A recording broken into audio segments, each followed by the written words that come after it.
Prijatelji, veliko vas je med nami, ki ste nauka željni. Tiste kličem v svojo družbo. Spregledali boste ter spoznali, da katekizem ni vse učenosti, začetek in konec. Da je čas porušiti plotove, ki so jih človeku postavili duhovni in posvetni varuhi. Veliko pa vas je v naši deželi, veliko in preveč.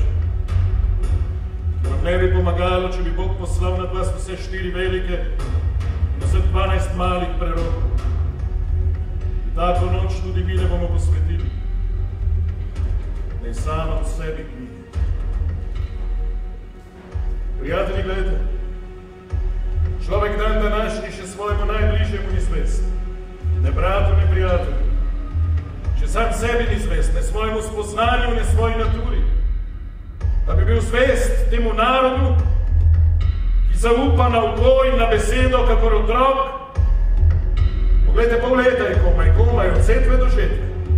Pa so ljudje, brez števila jih, zavrgli svojo pamet in svojo vest.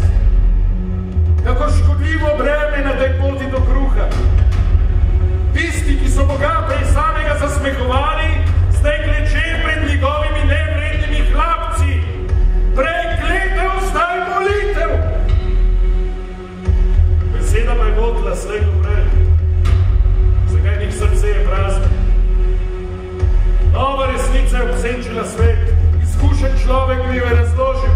Hlapčuj, ko boš napojen in nasičen, ter nič ne sprašuj, kdo ti je gospodar in kaj ti ukazuje.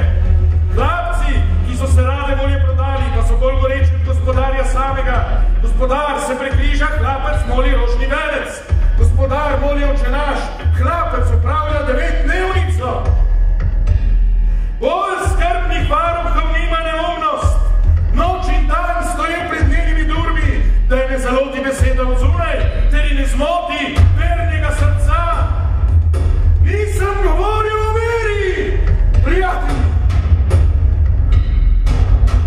Kakšna je bila beseda, ki ste jo izrekli?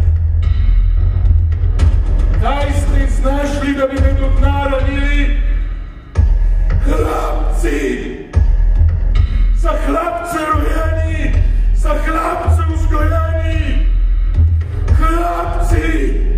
Gospodar se menja, nič pa ostane in bo ostal na vekomaj, zato ker je hrbet skrivljen, nič